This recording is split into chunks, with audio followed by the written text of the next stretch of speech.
A 99-cent bottle of acid can turn a rusted metal scrap into something that outlasts the steel around it, and the U.S. military has quietly relied on this exact chemistry since before your grandparents were born.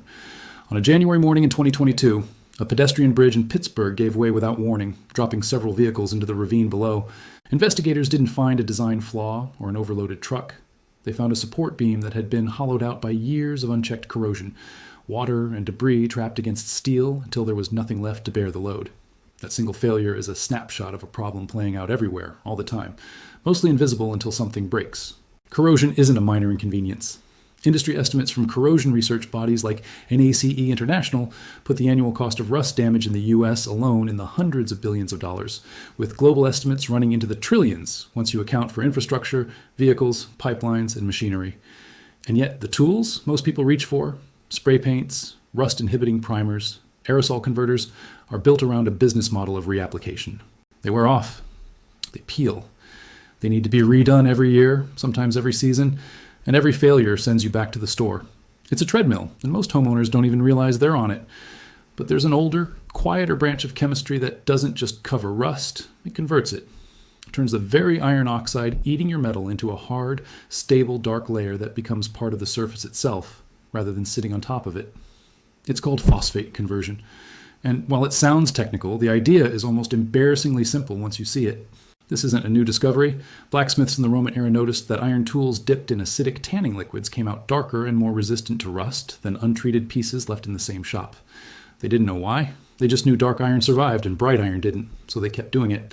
Similar observations show up independently in West African ironworking traditions, where acidic plant and bark treatments were used to finish tools and blades, and in Japanese swordsmithing, where acidic mineral pastes, applied during tempering, left behind both a visual pattern and a genuine corrosion-resistant layer.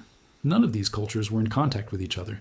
They arrived at the same basic idea because the underlying chemistry is fundamental enough that anyone working iron long enough eventually stumbles onto it. Even nature does its own version of this. Archaeologists studying waterlogged Roman-era sites in northern England have found iron artifacts preserved for centuries under a natural mineral coating formed when phosphorus from decaying organic matter reacts with corroding iron. The craft wisdom stayed craft wisdom for most of history, until the late 1800s, when a British inventor filed the first formal patent for a phosphate-based metal treatment. Over the following decades, chemists refined it, swapping in phosphoric acid as the main reagent, developing manganese-based versions that held oil exceptionally well. By the 19-teens, a Detroit entrepreneur had industrialized the process at scale, and it eventually took on his family's name in common use.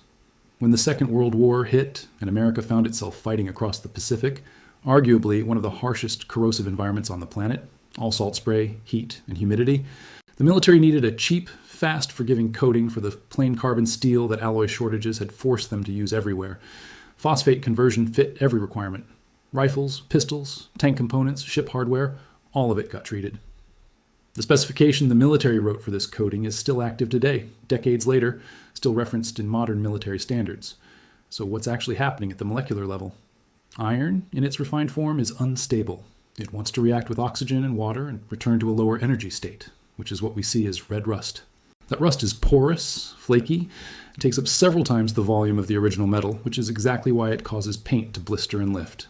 Phosphoric acid works differently than most acids, because it can donate hydrogen ions in stages, which lets it dissolve unstable iron oxide selectively without aggressively attacking the healthy steel underneath. When it reacts with that rust, it forms iron phosphate, a dense, dark, crystalline layer that doesn't conduct electricity the way bare, rusting metal does, which effectively interrupts the electrochemical cycle that drives ongoing corrosion. Under a microscope, this new surface is slightly textured, almost like fine sandpaper. And that texture is a feature, not a flaw, because paint and oil grip it far more tightly than they would grip smooth, bare metal. If the chemistry is this cheap and this well documented, why doesn't every hardware store push it front and center? The honest answer isn't some hidden scheme, it's just how markets work. Phosphoric acid is a naturally occurring compound that can't be exclusively owned, which means there's no company with a financial incentive to fund the marketing, shelf placement, or lengthy code approval process that gets a product written into building standards. The multi-billion-dollar coatings industry runs on repeat purchases. Paint wearing off is part of the business model. A treatment that works once and keeps working simply doesn't generate the same recurring revenue, so it never gets the same advertising budget, and it fades from mainstream awareness, even though professionals in restoration, gunsmithing, and industrial maintenance have relied on it for generations. To be fair to the commercial products, They have real advantages too. No learning curve, manufacturer warranties, and code compliance that a licensed contractor actually needs for liability reasons. This method is better suited to someone willing to learn a process and prioritize long-term results over convenience. Here's how you'd actually do it. Start by sourcing a rust converter or metal prep product from the hardware store.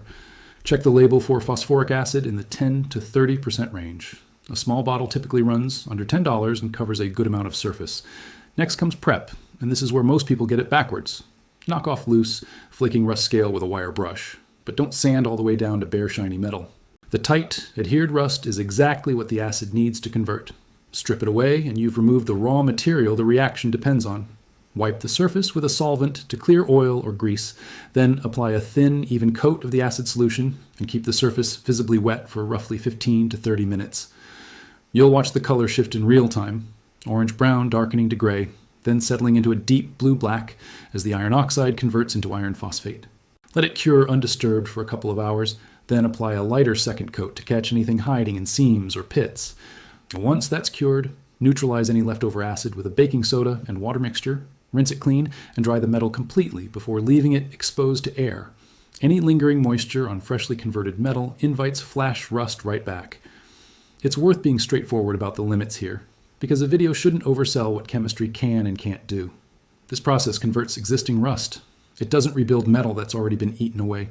If corrosion has gone all the way through a structural beam, a frame rail, or a load-bearing component, no acid treatment brings that material back. That's a job for a welder or a structural engineer, full stop. It also only works on ferrous metals, steel and iron, not aluminum, stainless steel, or galvanized surfaces.